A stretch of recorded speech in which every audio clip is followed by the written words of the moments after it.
मित्रों, जब से आपने होश संभाला है तब से आप अभिनय कर रहे हैं किसी न किसी भूमिका में।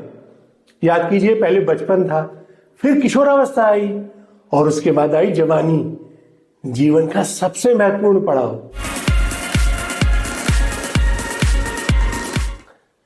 अपने व्यक्तिगत जीवन में आप हर समय कोई ना कोई भूमिका निभा रहे होते हैं, पर अंतर मात्र इतना है कि कोई कैमरा आपकी गतिविधियों को रिकॉर्ड नहीं कर रहा होता। पर जब यही काम हमें कैमरे के समक्ष करना होता है तो हम सचेत हो जाते हैं और हम स्वाभाविक नहीं रह पाते। हमारे व्यवहार में बनावटीपन आ जाता है। बस यही हमें सीखने की आवश्यकता होती है कि हम कैमरे के समक्ष भी किस प्रकार अपने आप को स्वाभाविक ढंग से प्रस्तुत करें।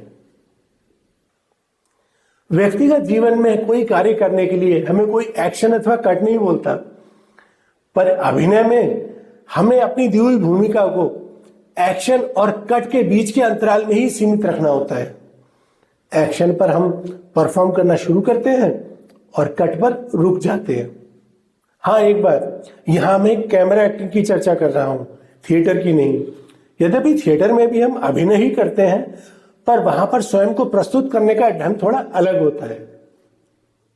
अपने व्यक्तिगत जीवन में भी हम कभी खुश होते हैं तो कभी दुखी होते हैं, कभी हंसते हैं तो कभी रोते हैं। तो हम वहां क्या कर रहे होते हैं?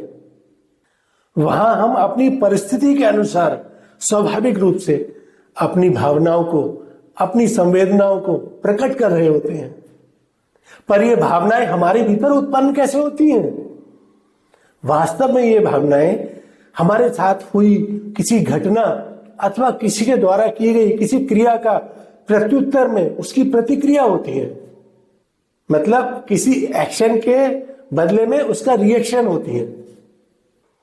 उदाहरण के लिए, जब हम कोई शोक समाचार सुनते हैं तो हमारे मुख पर दुख के भाव उत्पन्न हो जाते हैं, और जब किसी प्यारे से बच्चे को देखते हैं तो हमारे मुख पर स्नेह के भाव उत्पन्न हो जाते हैं, और जब हम किसी आकर्षक स्त्री अथवा पुरुष को देखते हैं तो हमारे भीतर प्रेम के भाव उत्पन्न हो जाते हैं।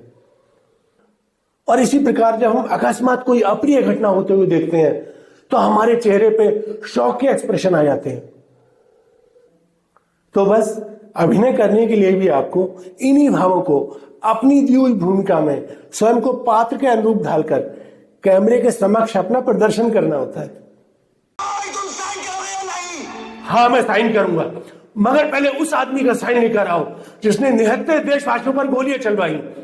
पहले उस आदमी का साइन लेकर आओ जिसने 65 साल तक देश को अंधेरे में रखा।